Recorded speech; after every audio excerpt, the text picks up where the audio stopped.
Pahalgam attack के बाद से ही पाकिस्तान से सारे रिश्ते तोड़ लिए गए हैं। पहले भारत सरकार ने पाकिस्तान के ऊपर कई बैन लगाए, जिसमें सिंधु जल समझौते को रोकने का फैसला भी शामिल था।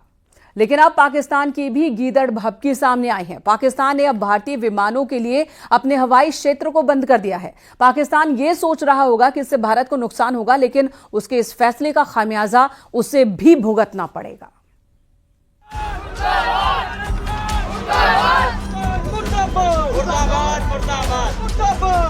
यहाँ पे उसने बोला कि ये शायद मुस्लिम नहीं है, उसने उसको गोली मार दी। हमले की साजिश रचने वालों को उनकी कल्पना से भी बड़ी सजा मिलेगी।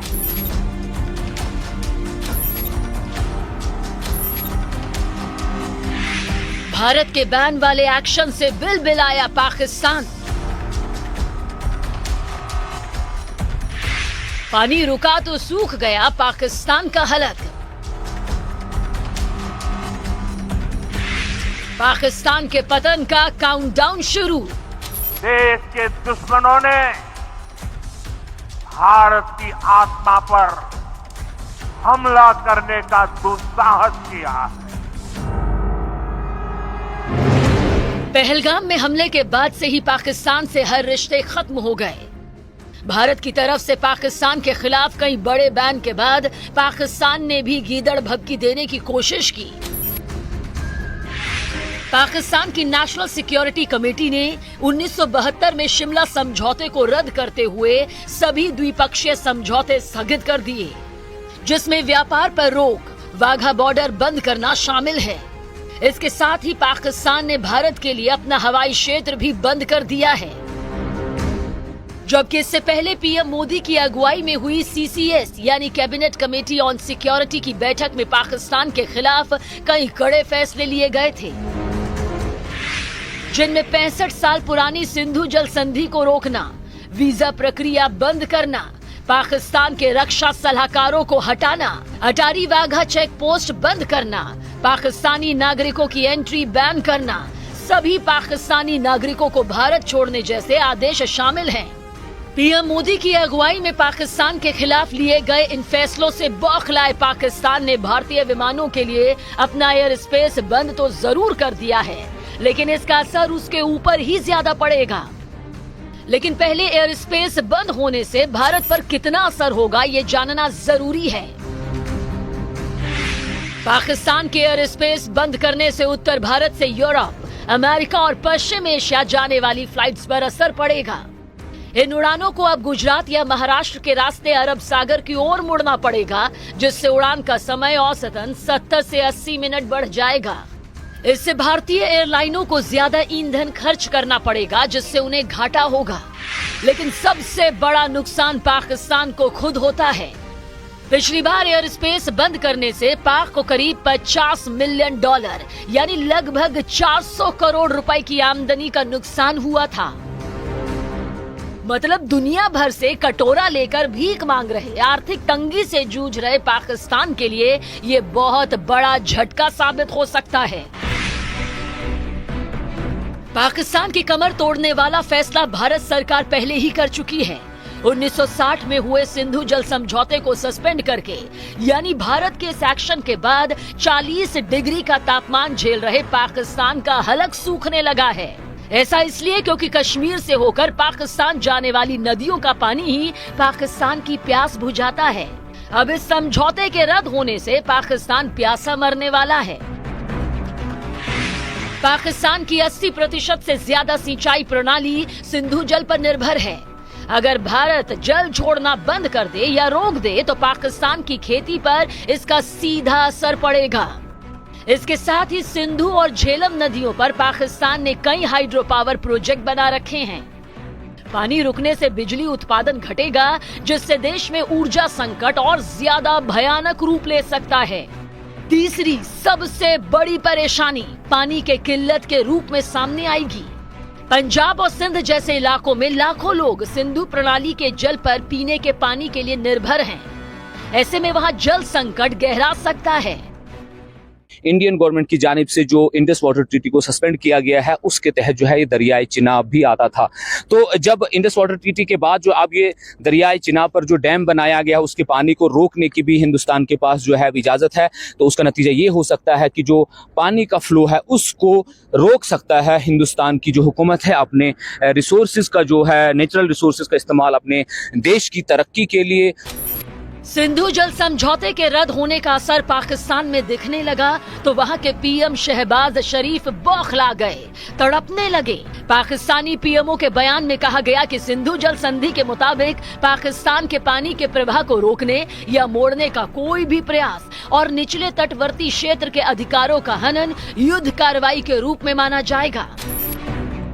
उधर पाकिस्तान में सिंधु जल समझौते के रद्द होने से मचे हड़कंप के बीच भारत सरकार के जल संसाधन मंत्रालय के सचिव ने पाकिस्तान को चिट्ठी भी भेज दी, जिसमें पाकिस्तान को ये बताया गया कि 1960 की सिंधु जल संधि को तत्काल प्रभाव से स्थगित कर दिया गया है। यही नहीं, केंद्र सरकार ने पाकिस्तान सरकार के एक्स हैंडल को भारत में बैन कर दिया है। मतलब साफ है, पहलगाम में निर्दोषों को मौत के घाट उतारने वाले आतंकियों को पनाह देने वाले पाकिस्तान को खंडहर बनाने की स्क्रिप्ट लिख दी गई है।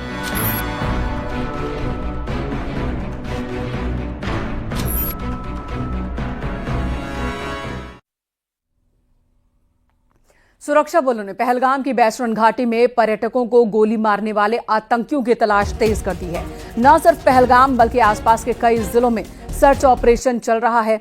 आतंकियों को तलाश निकालने के लिए ड्रोन से लेकर हेलीकॉप्टर तक का इस्तेमाल किया जा रहा है ताकि किसी भी सूरत में पर्यटकों को निशाना बनाने वाले आतंकी बचकर भाग न जाए। पहलगाम की बैसरन घाटी को बंद करने के बाद पूरे इलाके में सर्च ऑपरेशन शुरू किया गया। जगह जगह सुरक्षा बलों की नई चौकियां बनाई गई हैं। इसके अलावा पूरे इलाके को घेरकर जंगलों में आतंकियों की तलाश तेज कर दी गई है।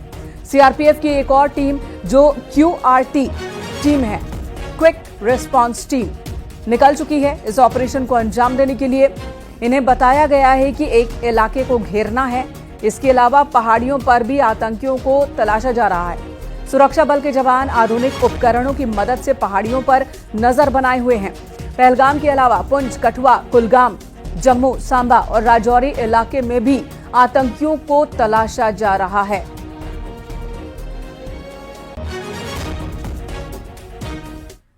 सीआरपीएफ की एक और टीम जो क्यूआरटी टीम है निकल चुकी है इस ऑपरेशन को अंजाम देने के लिए। इनको बताया गया है कि एक और एरिया को घेरना है और आप देख सकते हैं ये तैयारी कर रहे हैं और यहां से निकल रहे हैं, पूरी तरह से मुस्तैद है। यहां पे क्यूआरटी आप देख सकते हैं कि क्यूआरटी के बाकी लोग लगातार इस एरिया में हैं और ये आ रहे हैं और आगे की तरफ जा रहे हैं। और ये आप देख सकते हैं किस तरीके से हर चीज पे नजर है। ये देख सकते हैं आप, यहां पर ही पहाड़ों पे नजर रखी जा रही है। ये देख सकते हैं आप किस तरीके से दूरबीन, जो लेटेस्ट गैजेट्स हैं सीआरपीएफ के पास, उनके जरिए इन पूरे माउंटेन्स को खंगाला जा रहा है। इन पूरे माउंटेन्स पे नजर रखी गई है।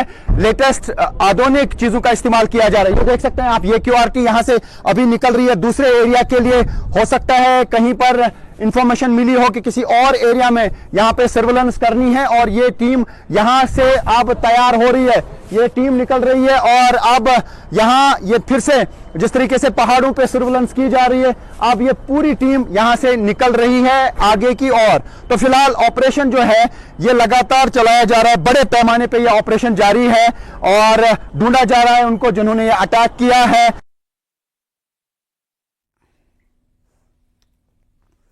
जम्मू कश्मीर के राजौरी में सेना के आतंकियों के साथ मुठभेड़ हुई। सुरक्षा बल ने पूरे इलाके को चारों तरफ से घेरा। 24 घंटे में जम्मू कश्मीर में चौथा एनकाउंटर हुआ। दोनों तरफ से भारी गोलीबारी हुई। जेएनके के राजौरी में आतंकियों से मुठभेड़। सुरक्षा बलों ने पूरे इलाके को घेर लिया है। दोनों तरफ से गोलीबारी जारी है।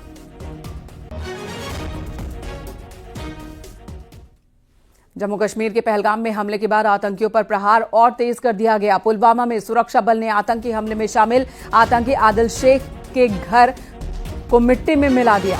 बताया जा रहा है कि आदिल शेख पहलगाम हमले में शामिल था, जिसमें 27 पर्यटकों की जान गई। पहलगाम हमले के बाद एक्शन तेज है। आदिल शेख का घर गिराया गया। आतंकी आदिल शेख जो इस हमले में शामिल था।